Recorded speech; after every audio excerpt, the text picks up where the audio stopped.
père, vous êtes opposant congolais, vous cherchez à accéder au pouvoir en République démocratique du Congo. Aujourd'hui, vous êtes en Europe. La question que tout le monde se pose est quand est-ce que vous allez retourner chez vous en République démocratique du Congo? Vous savez, je voulais déjà rentrer. J'étais venu pour les soins médicaux, autorisé par le gouvernement central et par la justice congolaise. Je voudrais déjà rentrer. J'avais demandé la permission de rentrer après le retour du président Tshisekedi avec mon avion. Il y a tous les documents qui sont même sur Internet. Le gouvernement central ne voulait pas parce que je ne voulais pas rentrer la nuit comme un voleur.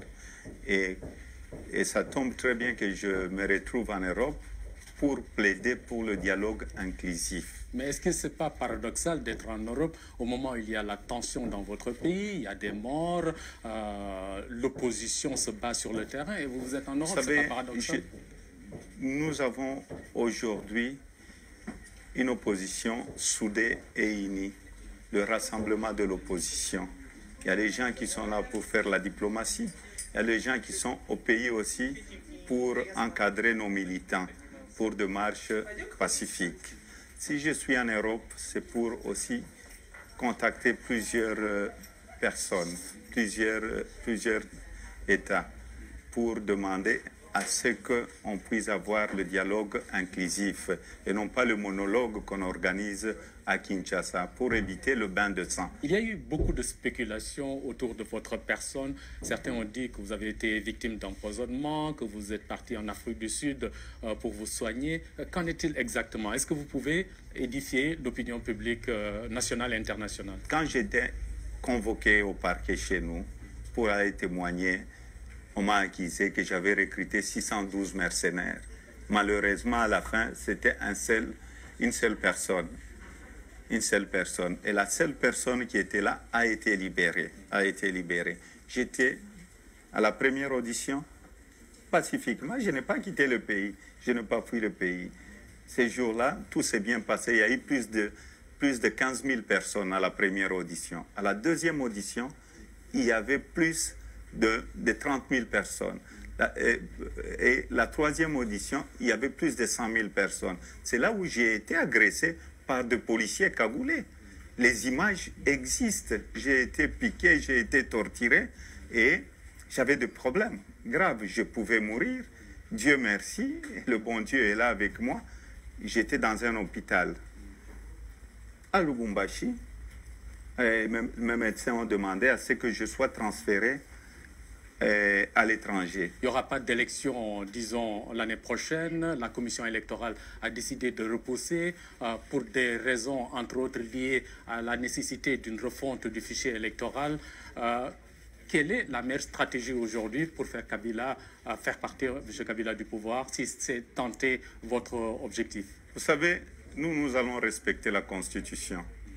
Le 20 décembre, on doit avoir un nouveau président, le départ du président Kabila. Vous voulez ce 20 décembre? Le 20 décembre, oui, parce que nous sommes respectueux des textes. Nous allons respecter notre propre constitution.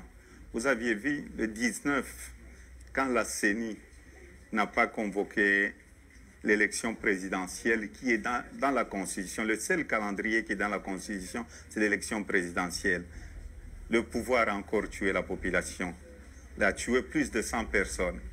Plus de 100 personnes. Les blessés, n'en parlons même pas.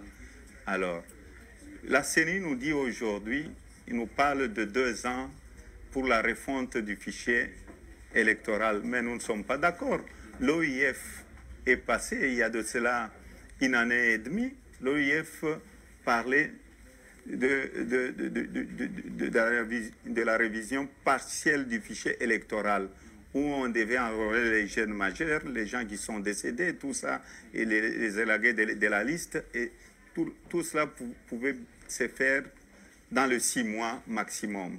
S'agissant de votre personne, vous auriez la double nationalité zambienne et congolaise. Est-ce que ce n'est pas un frein dans votre marche vers la présidence, si sentez que demain vous accédez à la présidence? Vous savez, on va me donner toutes les nationalités de la terre. J'étais gouverneur, j'étais dans la majorité. Pourquoi ils ne m'ont pas bloqué que j'étais zambien pour devenir gouverneur? Parce qu'un gouverneur doit être congolais. je suis congolais et je le reste. Juste une dernière question, M. Katumbi. Aujourd'hui, comment se porte le TP Mazembe? Dans 5 ans, dans 10 ans, comment est-ce que vous voyez cette formation? Merci beaucoup. Vous savez, le TP Mazembe, c'est une grande équipe qui fait la fierté de l'Afrique. Aujourd'hui, nous allons jouer la finale à la fin du mois, la finale de la Coupe de la Confédération. Mais le gouvernement, le pouvoir interdit à ce qu'on puisse montrer, diffuser le match de Mazembe à la télévision et à la radio nationale. C'est insensé, ce n'est pas correct. Moi, je reste président de Mazembe et je donne encore un conseil. Laissez les gens regarder la finale. Parce que si vous voulez partir par la grande porte, il faut partir en paix. Et nous donnons la dernière chance au président de la République de revenir à la raison et de partir pacifiquement, de faire très attention à tous ces gens qui les conseillent très mal. Merci, M. Katumbi. Beaucoup. Merci beaucoup. Merci.